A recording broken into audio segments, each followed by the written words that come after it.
it's Jess. Um, this is my labor and delivery video. So I'm just gonna jump right in. Okay. I had my daughter on the 3rd of August at 4:20 in the morning. But on the 2nd of August, they induced me with Pitocin I got to the hospital at 3:30. They got me all hooked up, except for the Pitocin by 4. So, and then they had to wait for my doctor to get to to put in the order for the Pitocin, which didn't come until about 7 o'clock that morning. And then she came and checked on me. I was 1 centimeter, so she said she's going to check on me again at 12 on the 2nd. By 12, if I haven't progressed, she's going to break my water. So 12 comes around, still no progression. I was at a 1 my last doctor's appointment. So she broke my water, and it hurt so bad. Oh my gosh. That hurt worse than anything until I had my C-section. So, yeah. And then I got on the birth ball. My plan was just all natural. And,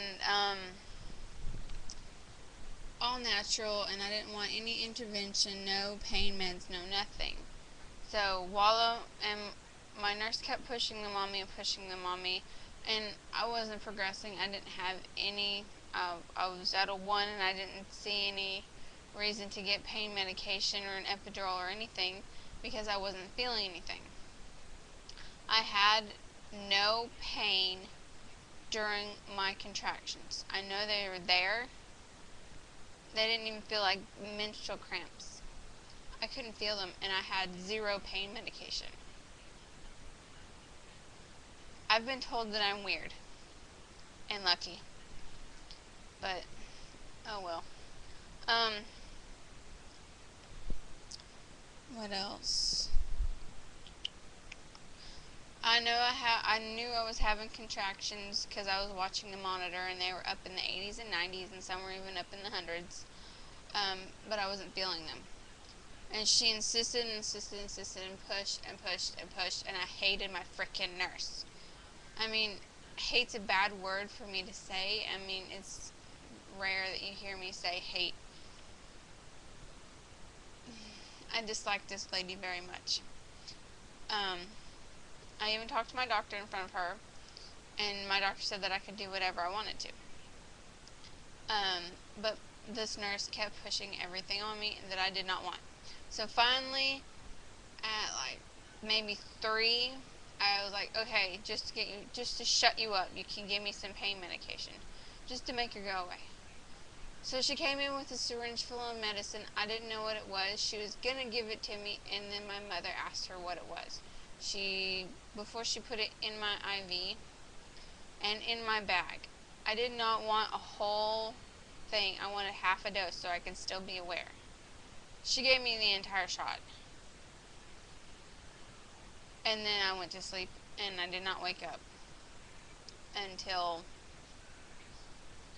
I was not fully conscious until after my C-section at 4:20 the next morning. So between then until my C-section was over, maybe 10:30 at night, I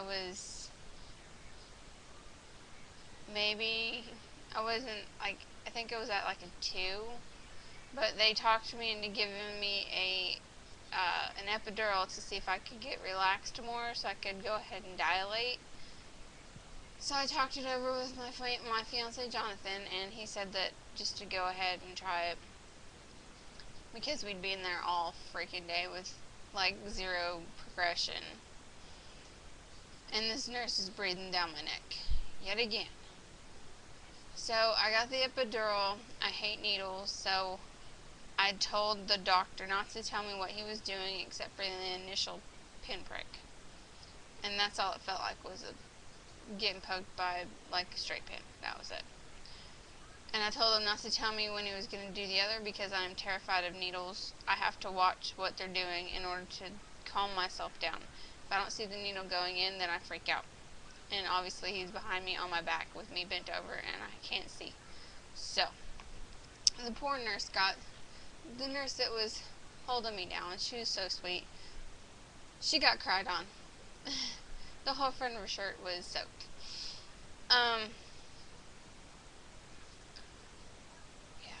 And then I went to sleep, and since the time I got my epidural until maybe 20 minutes before my C-section, I was awake, or I woke up every 5 minutes to throw up. I was sick. I hate the epidural. I don't like the feeling. I did not like being asleep. I wanted to know what was going on. So, and then I had to have, what are they called?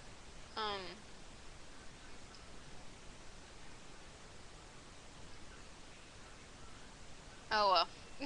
I'll think of it in a minute.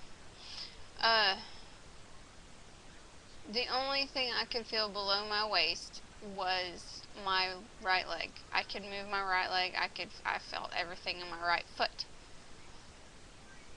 My left leg was a different story. It was dead numb, could not move it. It hurt. I did not like the feeling at all because I could not move. I could not control my own body, and I don't like that feeling. So at like 4 o'clock, the alarm went off. My daughter's heart rate went up to 220 because after they broke my bag of water, or after they broke my amniotic fluid, I guess I got an infection from them breaking my amniotic fluid. It's called choreo, and it made the choreo, which I guess is just an inflammation of the uterus. I don't know really exactly what it is.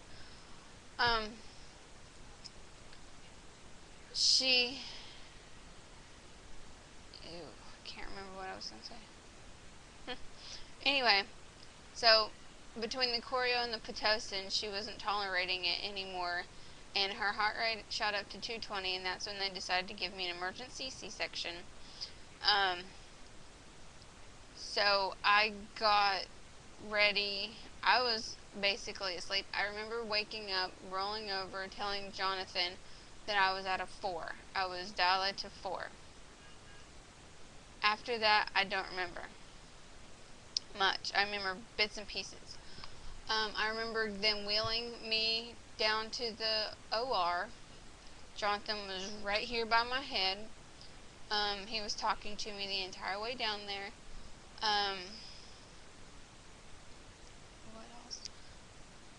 The ladies in the OR tried to get me to move myself, and obviously I've had a epidural, so I can't really do that. So they had to move me, and them ladies was rough. And then I passed out. They didn't have to strap me down to the table or nothing. I was gone. So next thing I woke up, the next thing I remember was them throwing a blue sheet over my face, and then them hanging the blue sheet up.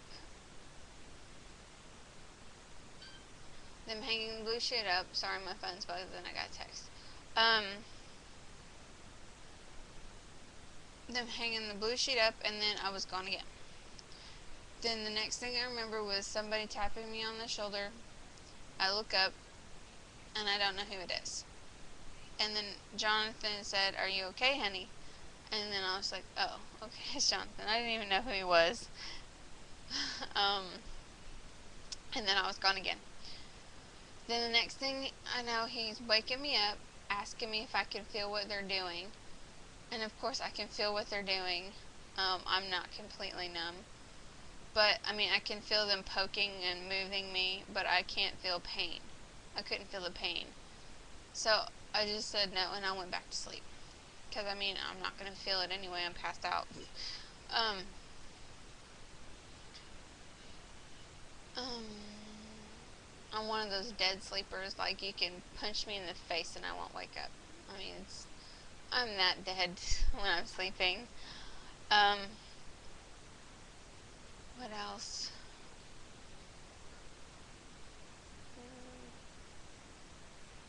Oh, yeah.